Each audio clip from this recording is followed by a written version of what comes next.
Bonjour à vous tous et toutes.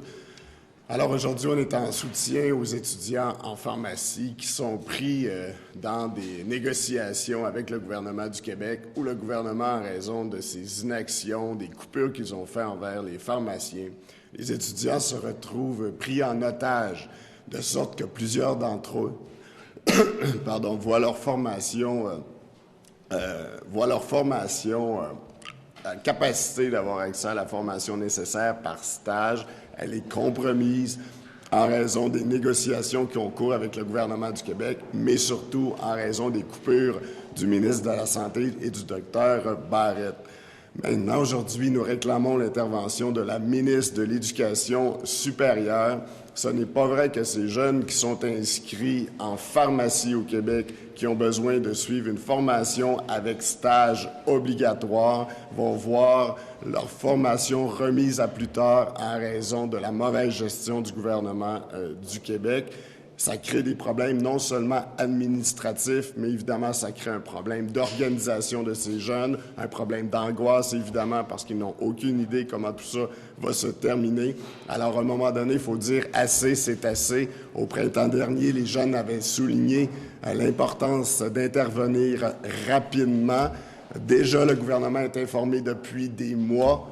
Or, la période de stage se poursuit à partir du mois de mars. On demande donc une intervention urgente et rapide de la ministre de l'Éducation.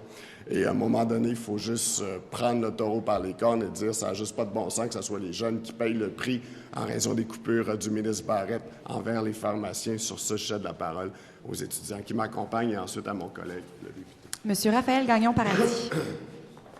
Alors, bonjour. À titre de président de l'Association générale des étudiants en pharmacie, je me présente devant vous aujourd'hui afin de préciser notre position en regard de la crise qui secoue présentement le parcours universitaire de nos membres.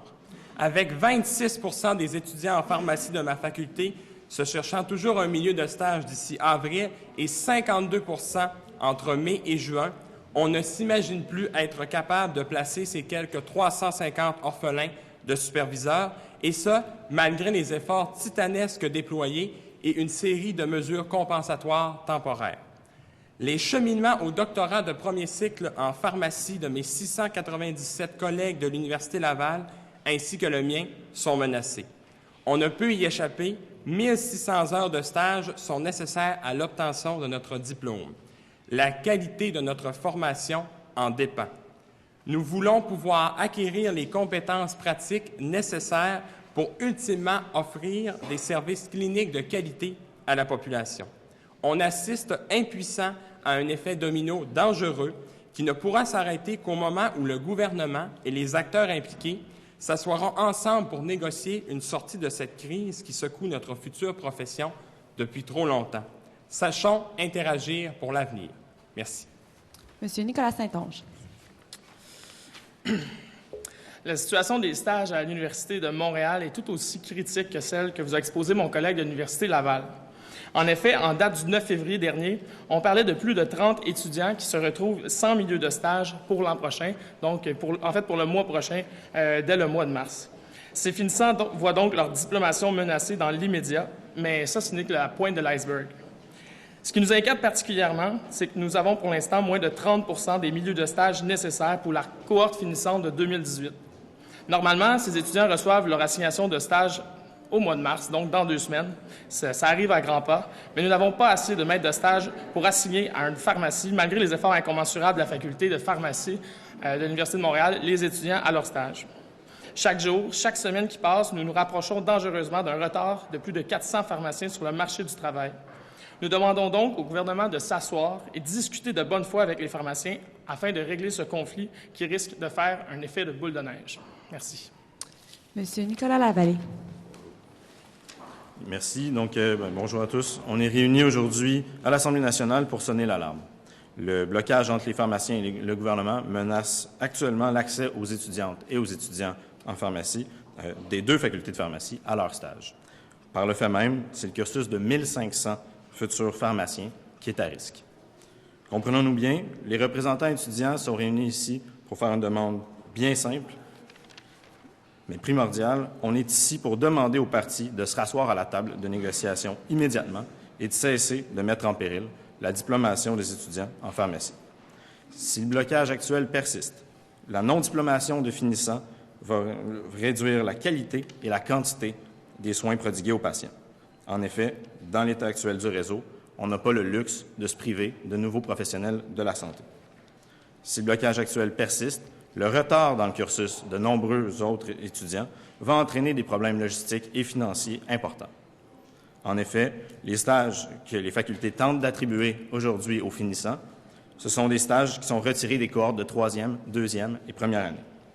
À partir de l'automne, les besoins en stage de toutes les cohortes vont commencer à se superposer.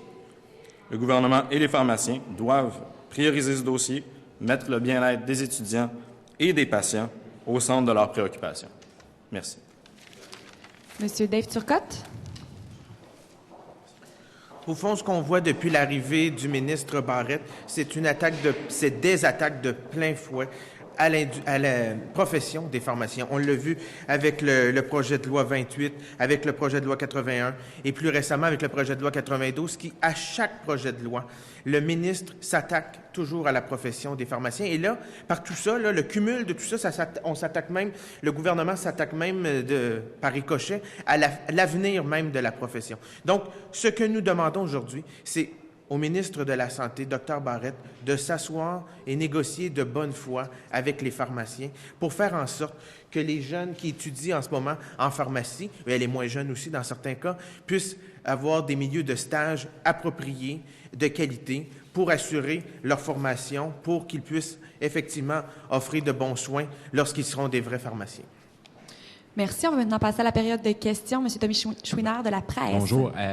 J'aimerais savoir combien d'étudiants, vous avez donné beaucoup de chiffres, là, mais combien d'étudiants précisément se retrouvent à cours de stage, qui devraient en avoir un normalement, présentement? Je peux répondre au total, au Québec, de Montréal. Okay, nos derniers chiffres datent du 9 février. On avait 30 étudiants qui n'avaient pas de stage pour le mois de mars prochain, donc dans 2 semaines.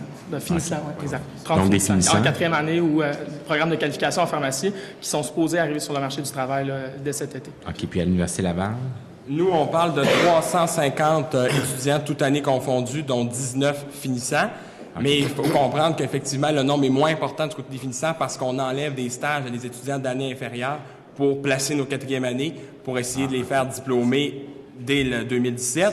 Mais clairement, pour la cohorte 2018, il y aura un impact parce qu'au total, c'est 350 étudiants sur mes 698 qui manquent un module de stage faute de milieu. OK. Donc, c'est un bassin potentiel de 1500 dont vous avez parlé qui, en raison d'un problème d'accès, on accumule le nombre de dossiers qui sont en attente. J'aimerais savoir précisément, est-ce que c'est une coupe en particulier qui a été imposée aux pharmaciens propriétaires ou est-ce que... parce que là, ils vous rémunéraient, au fond, les pharmaciens propriétaires, pas du tout. Qu'est-ce qui fait que, là, ils disent, bon, ben moi, j'abandonne ça. C'est un moyen de pression? C'est l'ensemble. C'est pas forcément un moyen de pression. C'est plutôt la capacité organisationnelle des pharmacies de nous recevoir. Parce que les pharmacies qui nous reçoivent le font bénévolement. Okay, ils n'ont jamais été rémunérés pour le faire. Nous allons dans les pharmacies, collectivement, les étudiants en pharmacie, donner 350 000 heures de bénévolat pour les stages. Dans le fond, c'était comme un échange de bons services. Un pharmacien me supervise et moi, ben, je lui offre des heures là, dans la pharmacie pour poser des actes cliniques auprès de la population. Mais je dirais que c'est l'accumulation depuis 2014. OK. Mais on doit comprendre que puisqu'ils ne sont pas payés pour le faire et qu'ils ne vous payent pas non plus, qu'ils utilisent ça peut-être comme moyen de pression. La vraie raison, c'est que en ce moment, les pharmaciens sont obligés de couper dans le personnel de leur pharmacie, coupent les heures même de certains pharmaciens salariés, là, les pharmaciens propriétaires, et eux-mêmes sont obligés de faire d'autres tâches plus administratives, etc. Donc, au fond, à la fin, là, ben, ils regardent ce qu'ils peuvent couper, puis là, c'est le temps consacré, au fond, au stage là, pour l'enseignement. Donc, c'est ça qui est l'enjeu. Donc, tant aussi longtemps que le ministre ne règle pas cette question-là avec les pharmaciens, ben les jeunes, les étudiants ne pourront pas avoir de stage. Merci.